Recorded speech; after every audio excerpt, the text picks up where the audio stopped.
ہم نے عشق کی باتیں بہت کی، لیکن ہم نے رسول اللہ سے ویسا عشق نہیں کیا۔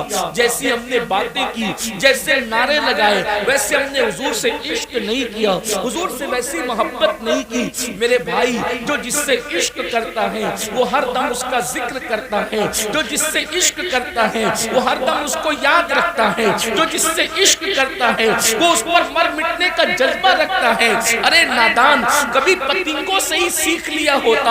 اے پتنگے، جب بھی جنگل کے اندر آگ جلتی ہے، پتنگے اپنی جان کو نہیں دیکھتے، بلکہ وہ آگ پر اپنی جان کو قربان کر کے بتاتے ہیں۔ عشق ایسا ہے جو بچنا نہیں بلکہ جلنا چاہتا ہے، جو جینا نہیں بلکہ مرنا چاہتا ہے۔ اللہ اکبر!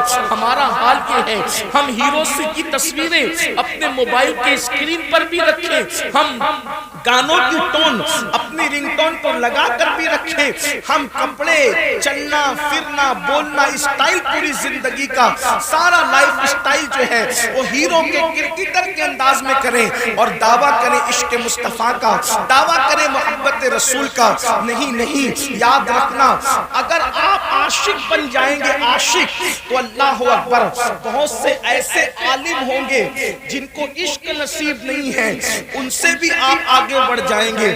بہت سے ایسے عبادت گزار ہوں گے جن کے پاس عشق نہیں ہے، ان سے بھی آپ آگے بڑھ جائیں گے۔ بہت سے ایسے حاجی ہوں گے جن کے پاس عشق نہیں ہے، ان سے بھی آپ آگے بڑھ جائیں گے، اس لیے کہ عشق وہاں لے جاتا ہے جہاں فرشتوں کے پر بھی تھکتے نظر آتے ہیں۔ اللہ اکبر! عشق وہ چیز ہے۔ تو ایک عاشق رسول تھا، غریب تھا، مفلس تھا، سنگ تراشی یعنی پتھروں کو تراشنا اس کا کام تھا۔ اللہ اکبر! یہ بھی یاد رکھنا، جب کوئی میرے آقا پر درود پڑھتا ہے تو آقا کریم اس کے درود کو جو عشق کے ساتھ، محبت اور عقیدت کے ساتھ پڑھتا ہے، آقا فرماتے صلی اللہ علیہ وسلم کہ جو محبت اور عشق میں ڈوب کر مجھ پہ درود پڑھتا ہے اس کا درود میں خود سنا کرتا ہوں، اور جو ایسی روا روی میں پڑھتا ہے اس کا درود فرشتے لا کر مجھے پہنچاتے ہیں اور کہتے ہیں یا رسول اللہ، فلاں ابن فلاں یعنی باپ کے نام کے ساتھ وہ درود پہنچتا ہے، روا روی میں پڑھا تو فرشتہ پہنچاتا ہے، اور عشق میں ڈوب کے پڑھا تو خود تیری آواز مصطفیٰ جان رحمت کے کانوں تک پہنچتی ہے۔ اللہ اکبر! بڑا عمل ہے درود، بہت بڑا عمل ہے درود۔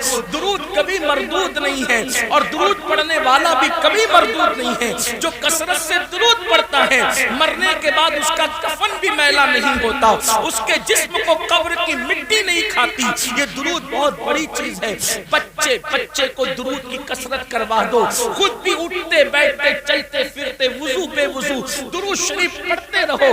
با وضو پڑھو تو مقدر کی معراج ہے، لیکن اگر کبھی وضو سنبھال نہ سکو اور کسی وجہ سے بے وضو پڑھنا چاہے تو بے وضو بھی درود پڑھنے کی اجازت ہے۔ بہنوں سے بھی کہتا ہوں، اگر اپنے بچوں کو نیک دیکھنا چاہتی ہو تو جب تم کھانا بنایا کرو تو درود شریف پڑھتے ہی بنایا کرو۔ اگر چاہتی ہو کہ تمہارے شوہر کے دل میں تمہاری محبت پیدا ہو جائے تو درود شریف پڑھتے ہوئے کھانا بنایا کرو۔ اس سے بڑا تعویذ کوئی نہیں ہے، ہر درد کی دوا ہے۔ صلی علی محمد، تعویذ ہر بلا ہے، صلی علی محمد۔ اللہ اکبر!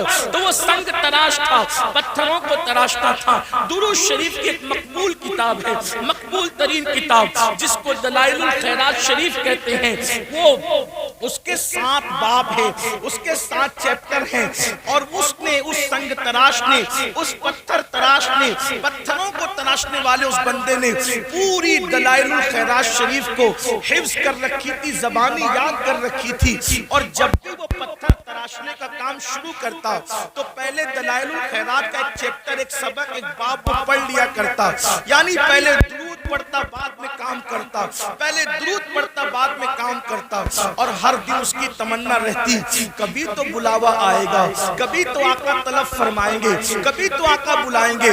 نہ کوئی ساز ہے، نہ کوئی سامان ہے، نہ کوئی اسباب ہے، کچھ بھی نہیں ہے، بس ایک عشق کی تڑپ ہے کہ حضور کبھی تو بلائیں گے۔ بنے گا جانے کا پھر بہانہ، کہے گا آ کر کوئی دیوانہ، چلو دیوانو تمہیں مدینے، مدینے والے بلا رہے ہیں۔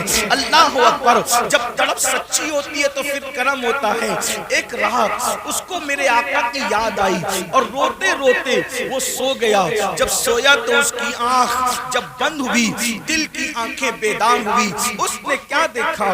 مقدر بیدار ہوا، وقت بیدار ہوا، اور اس نے کیا دیکھا کہ گنبد خضرا ہے، نورانی تخت بچھا ہے، سنہری جالیاں ہیں، اور اس تخت کے اوپر آمینہ کے لال، عبداللہ کے لخت جگر، خسرو خوباں، معصوم آمنہ، سید العالمین، قائد المرسلین، دانائے سبل، مولائے کل، ختم الرسل، صاحب قرآن، طٰہٰ و یاسین، مزمل و مدثر، غیب دا نبی، عالم ما کان و ما یکون، امام المرسلین، خاتم النبیین، سید العالمین، شفیع المذنبین، یعنی ہم سب کے آقا و مولا محمد الرسول اللہ، ارواحنا فدا صلی اللہ علیہ وآلہ وسلم ایک تخت پر جلوگر ہے، اور تخت پر بیٹھے بیٹھے اللہ کے رسول فرماتے ہیں تم مدینے آؤ۔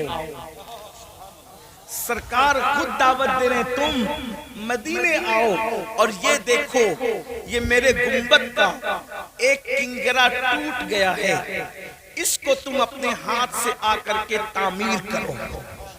ہائے ہائے، دنیا میں معماروں کی کمی تو نہ تھی، لیکن حضور نے کس کا انتخاب کیا؟ جو حضور کا عاشق تھا اس کا انتخاب کیا، اور پھر اس جوان کو سرکار نے فرمایا تمہیں مدینہ منورہ آنا ہے، اور حضور نے کہا کہ یہ کنگرا تعمیر کرنا ہے۔ جیسے ہی اس کی آنکھ کھلی تو پورا گھر خوشبو سے معطر تھا، پورا گھر خوشبو سے مہک رہا تھا، سبحان اللہ سبحان اللہ، گڑگڑا رہا تھا، رو رہا تھا۔ حضور نے بلایا ہے، نہ پیسے ہے، نہ مال ہے، نہ ساز ہے، نہ سامان ہے، نہ اسباب ہے، کچھ بھی نہیں۔ آقا نے کہا کہ تمہیں آنا ہے، اور وہ بندہ عاشق سچا ہوتا ہے، یقین اس کا مضبوط ہوتا ہے۔ اس نے کیا کیا؟ تعمیر کا سامان تھیلی میں ڈالا، کپڑے بھرے، تھیلا کندھے پہ ڈالا، اور جہاں سے ساحل سے جہاز جدہ کی طرف روانہ ہوتے تھے اس ساحل پر گیا۔ کوئی پیسہ نہیں، کوئی مال نہیں، لوگ اس کو کہانی قصہ کہہ کر ہنس کے اڑا دے تو الگ بات ہے، لیکن یہ تاریخ ہے، سچائی ہے۔ جب وہ ساحل سمندر پہ پہنچا تو دیکھا ایک بہت بڑا جہاز جدہ کے لیے جانے والا ہے، اور ملاح کیپٹن جو ہے، اللہ اکبر، کپتان پوری کوشش کر رہا ہے جہاز کو آگے بڑھانے کی، لیکن جہاز آگے بڑھتا نہیں، جہاز آگے نہیں بڑھتا۔ کپتان نے کہا ہو سکتا ہے اس میں اللہ رسول کی کوئی خاص مرضی ہو۔ جب کپتان نے ادھر ادھر نظر گھمائی تو دیکھا کہ بکھرے ہوئے بال، پھٹے پرانے کپڑے، چہرے کا اڑا اڑا رنگ، اور آنکھوں میں آنسو، ایک دیوانہ ساحل پر ادھر ادھر چلتا نظر آ رہا ہے۔ اس کو آواز دی، کہاں کا ارادہ ہے؟ کہا مدینے جانا ہے۔ ٹکٹ کچھ نہیں، حضور نے بلایا جانا ہے، آؤ بیٹھو۔ جیسے کشتی میں بٹھایا، کشتی چل پڑی۔ اب سب کا کوئی نہ کوئی معلم تھا، سب کا کوئی نہ کوئی میزبان تھا۔ اب یہ بندہ سوچ رہا ہے میں جدہ اتروں گا تو جاؤں گا کہاں، کیونکہ سب کو تو معلم لے جائے گا، کیونکہ سب نے پہلے سے سب سیٹ کر رکھا ہے، منصوبہ بنا رکھا ہے، لیکن میں تو اچانک آیا، مجھے کون لے جائے گا؟ لیکن جب جدہ کے ساحل پر یہ اترا تو اس کی حیرت کی انتہا نہ رہی۔ کسی کو معلم لینے آئے تھے، کسی کو رشتہ دار لینے آئے تھے، لیکن اس کو مدینے کا گورنر لینے کے لیے آیا تھا۔ تم فلاں؟ ہاں میں فلاں، لیکن تم کون؟ میں مدینہ منورہ کا گورنر ہوں اور تمہیں لینے آئے۔ تم کیوں لینے آئے؟ تمہیں کیسے پتا چلا کہ میں مدینے جانے والا ہوں؟ تو کہا رات خواب میں مصطفیٰ جان رحمت کا دیدار ہوا، اور فرمایا کیا تم مجھے اپنا مہمان بنانا چاہتا ہے؟ کیا تم میری میزبانی کرنا چاہتا ہے؟ جی یا رسول اللہ، میں تو آپ کے صدیوں بعد پیدا ہوا آقا، لیکن میں آپ کی ضرور مہمانی کرنا چاہتا ہوں۔ فرمایا ہند سے میرا ایک عاشق آ رہا ہے، اگر تو اس کی خدمت کرے گا تو گویا کہ تو نے میری خدمت کر لی۔ اس لیے میں تمہیں لینے کے لیے آیا ہوں۔ اللہ اکبر۔ پھر جدہ سے یہ قافلہ مدینہ منورہ پہنچا۔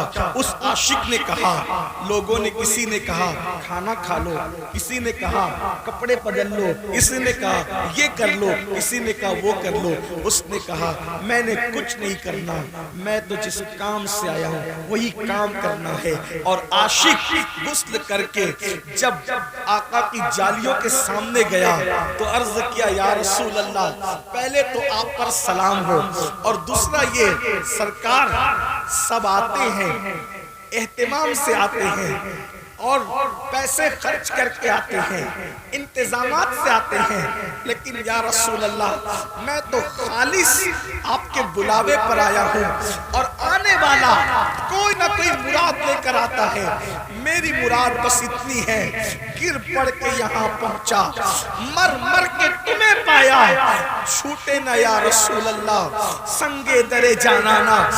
آقا جب بلایا ہے اب کبھی واپس مت بھیجنا، بس اتنا منہ ہی منہ میں کہا۔